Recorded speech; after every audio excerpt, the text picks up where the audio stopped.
Assalamualaikum warahmatullahi wabarakatuh. Pada video kali ini, saya akan menceritakan tentang kisah Perang Khandaq dan strategi parit ala Salman Al-Farisi. Sebelum kita lanjut, jangan lupa di like dan di subscribe. Saya doakan teman-teman semua mudah rezekinya. Amin ya rabbal alamin.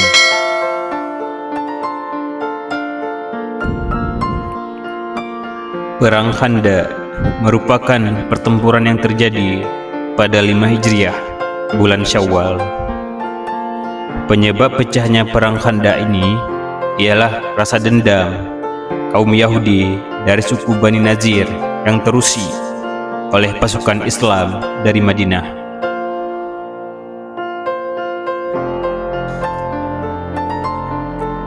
Para Yahudi itu menghasut kafir Quraisy Makkah agar bersekutu dengan mereka untuk memerangi kaum muslimin di Madinah. Karenanya, perang itu diikuti oleh gabungan kekuatan bala tentara yang mencakup 10.000. Padahal pasukan umat Islam hanya mencapai 3.000 tentara.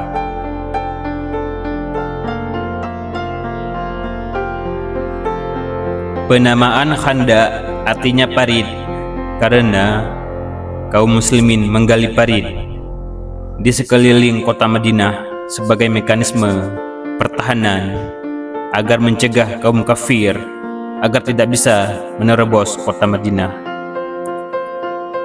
Penyebab lain pecahnya Perang Khandaq ialah karena ketakutan kaum kafir Quraisy Makkah akan kekuatan kaum muslimin di Madinah yang semakin berkembang.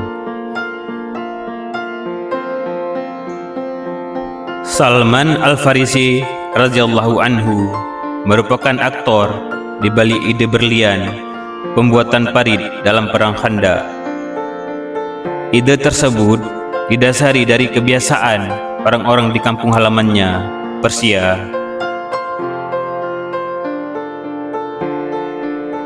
Mereka membangun parit pertahanan dalam situasi takut diserang, terutama oleh pasukan berkuda. Kondisi tersebut persis yang dialami kaum muslimin pada masa itu. Padahal pembangunan parit tidak dikenal dalam strategi perang orang Arab, sebab mereka hanya mengenal teknik gerilya seperti maju mundur, gempur atau lari. Walau begitu, Rasulullah SAW yang mendengar strategi tersebut sepakat dengan usulan Salman radhiyallahu anhu. Sang Nabi juga membuat peta penggalian memanjang dari ujung utara hingga ke selatan. Setiap 10 orang pasukan persiapan kaum muslimin diwajibkan menggali parit sepanjang 40 meter, lebar 4,62 meter, dan dalam 3.234 meter. Setelah 6 hari, dalam riwayat lain 10 hari, panjang parit yang berhasil digali adalah mencapai 5.544 meter.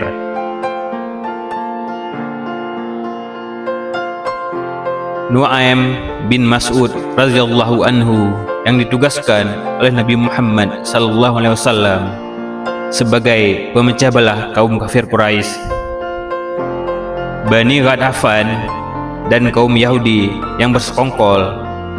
Sementara itu, Ali bin Abi Thalib radhiyallahu anhu juga memiliki pengalaman yang tak kalah menarik.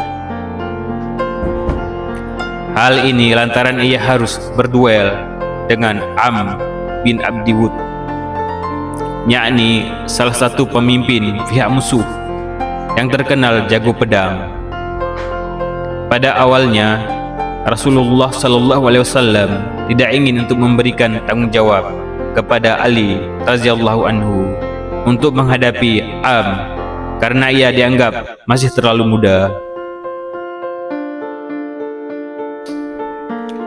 Rasulullah Sallallahu Alaihi Wasallam ingin memilih sosok sahabat yang lebih tua dan dianggap sepadan. Namun di luar perkiraan Rasulullah Sallallahu Alaihi Wasallam, ternyata Ali radhiyallahu anhu bersikeras.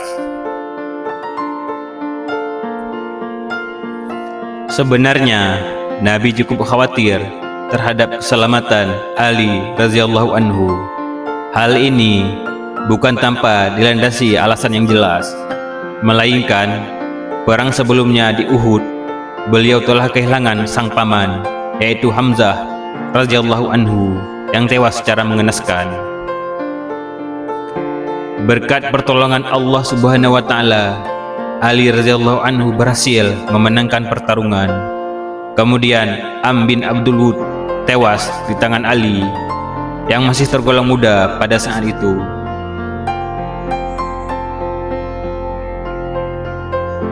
Peristiwa inilah yang menjadi titik puncak yang mengakibatkan pasukan musuh mundur dari lokasi perang, meskipun jumlah mereka berjumlah lebih dari 10.000 tentara. Selain itu, mundurnya kaum kafir dari lokasi peperangan karena kondisi kota Madinah saat itu cuaca sangatlah dingin.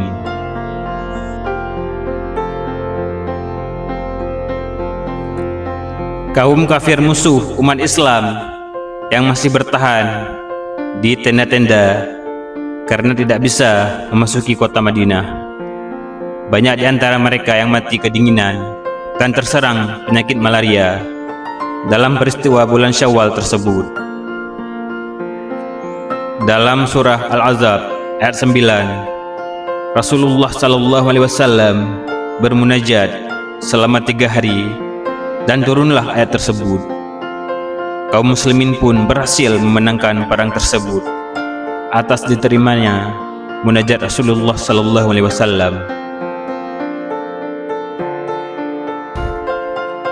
Allah Subhanahu wa taala mengirimkan kemenangan dengan sendirinya, yaitu dengan cara mengirimkan tentara malaikat dan angin kencang yang menggusur perkemahan pasukan gabungan Quraisy dan Yahudi sehingga mereka lari tergopoh-gopoh.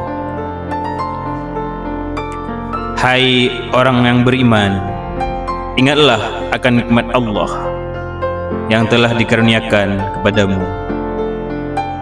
Ketika datang kepadamu tentara-tentara, lalu kami kirimkan kepada mereka angin topan dan tentara yang tidak dapat kamu melihatnya, dan adalah Allah Maha melihat apa yang kamu kerjakan.